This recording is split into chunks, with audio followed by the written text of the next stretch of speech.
दृष्टि IAS classroom notes for UPSC history. इसमें lecture 11 तक हम लोग कर चुके हैं। आज लेक्चर 12 करेंगे, जिसमें आंग्ल नेपाल संघर्ष से शुरू करेंगे। 1801 में अवध के साथ सहायक संधि होने के बाद अंग्रेजों को गोरखपुर एवं बस्ती का इलाका मिल गया। ठीक है, 1801 में जो अवध की संधि हुई उसके बाद अंग्रेजों को गोरखपुर एवं बस्ती का इलाका मिल गया और इसमें नेपाल के साथ सीमा विवाद प्रारंभ हो गया।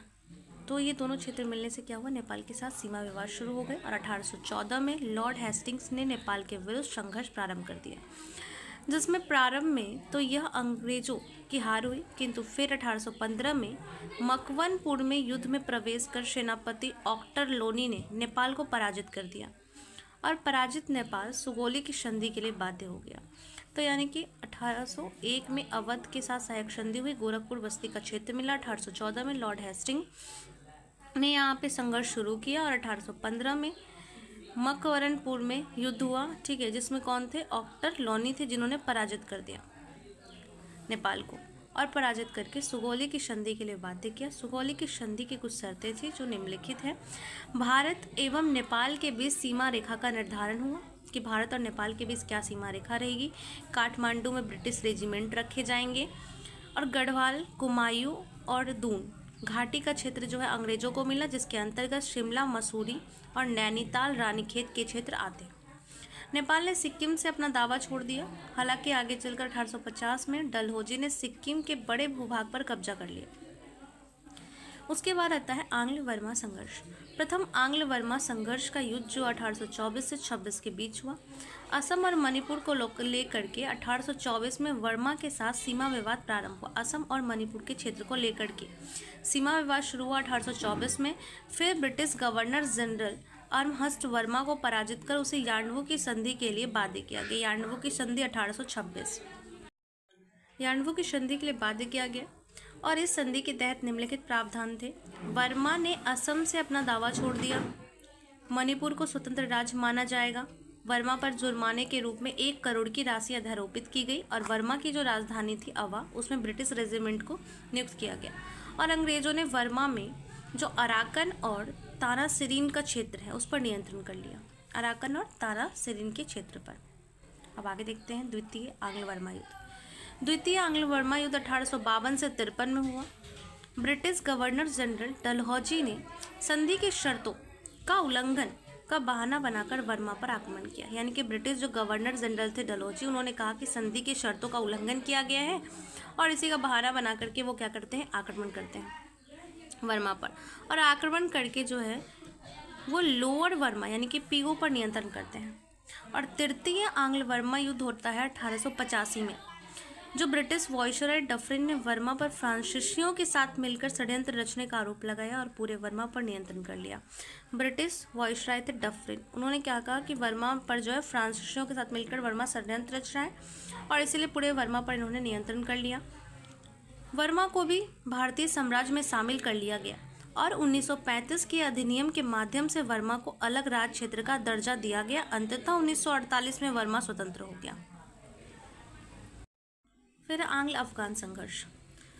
प्रथम आंग्ल अफगान संघर्ष जो है 1839 से 42 के बीच हुआ। अफगानिस्तान की तरफ से क्या हुआ कि अफगानिस्तान की तरफ से रूस का प्रभाव बढ़ रहा था। रूस का प्रभाव जो है अफगानिस्तान की तरफ से बढ़ रहा था, जिससे अंग्रेज अपने भारतीय साम्राज्य के लिए चिंतित हुए। इसी क्रम में ब्रिटिश गवर्नर जनरल थे कौन, ऑकलैंड। ऑकलैंड की अग्रगामी प्रसार की नीति अपनाते हुए अफगानिस्तान में कठपुतली शासक बनाने का निर्णय लिया। यहाँ पे रूस का प्रभाव बढ़ रहा है अफगानिस्तान में, इसको देखकर अंग्रेज चिंतित हुए और ऑकलैंड जो था गवर्नर जनरल, उसने सोचा कि अफगानिस्तान में कठपुतली शासक बनाए।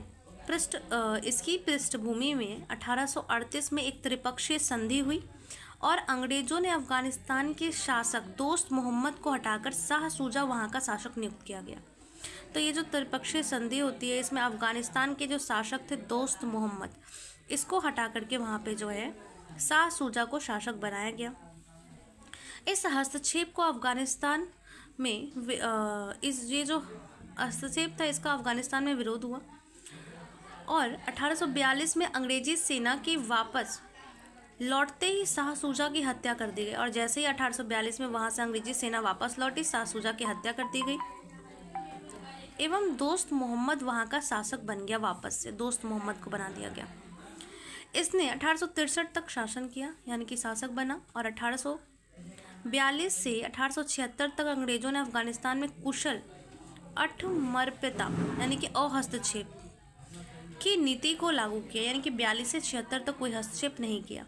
और जो वहाँ पे जॉन लॉरेंस थे को इसके जनक के रूप में माना जाता है। हस्तक्षेप की नीति का जनक किसको माना जाता है? जॉन लॉरेंस को माना जाता है। ठीक है। फिर आता है द्वितीय आंग्ल अफगान युद्ध 1878 से 80। ब्रिटिश वायसराय लिटन ने पुनः अग्रगामी नीति को लागू किया, अफगानिस्तान में प्रत्यक्ष हस्तक्षेप किया। किसने? लिटन ने। इसे प्राउडली रिजर्व की नीति भी कहा गया। इसे कहा गया प्राउडली रिजर्व की नीति। इसके तहत लिटन ने अपने एक अधिकारी चैम्बरलिन को रेजिडेंट बनाकर काबुल भेजा, किंतु शेर अली ने इसका विरोध किया।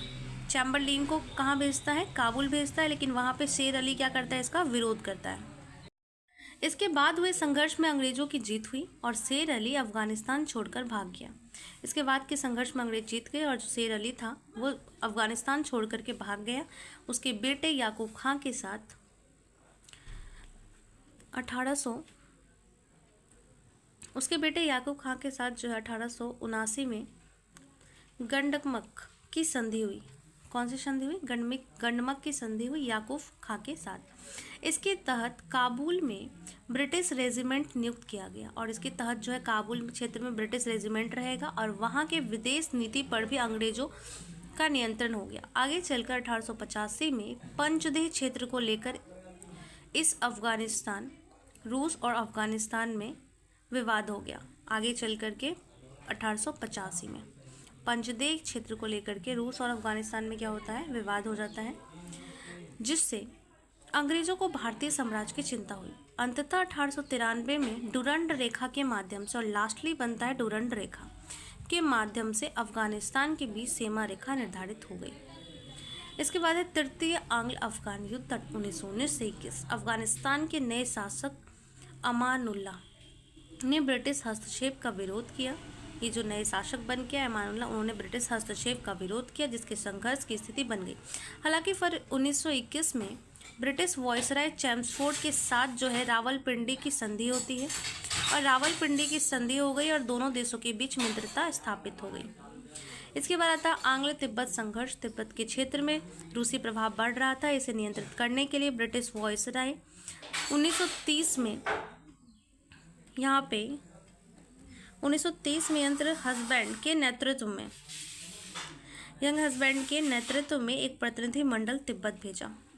1903 में यंग हस्बैंड के नेतृत्व में कहाँ पे भेजा? एक प्रतिनिधिमंडल तिब्बत भेजा। और अंततः तिब्बत के शासक जो दलाई लामा थे के साथ 1904 में ल्हासा की संधि होती है। 1904 में ल्हासा की संधि हुई दलाई लामा के साथ, जिसके तहत जो है निम्नलिखित बिंदुओं पर सहमति बनी। अंग्रेज तिब्बत के आंतरिक राजनीति में हस्तक्षेप नहीं करेंगे। तिब्बत के विदेशियों को बसने की अनुमति भी नहीं होगी, विदेशी नहीं बस सकते। युद्ध जुर्माने के रूप में तिब्बत में 75 लाख रुपए की राशि आरोपित की गई तथा तिब्बत प्रत्येक 1 लाख रुपए का भुगतान करेगा प्रत्येक वर्ष और इन 75 वर्षों तक चुंबी जो घाटी है पर अंग्रेजों का नियंत्रण होगा। हालांकि 1908 में यह क्षेत्र अंग्रेजों ने खाली कर दिया और जुर्माने की राशि घटाकर 25 लाख रुपए कर दी 1908 में जाकर के।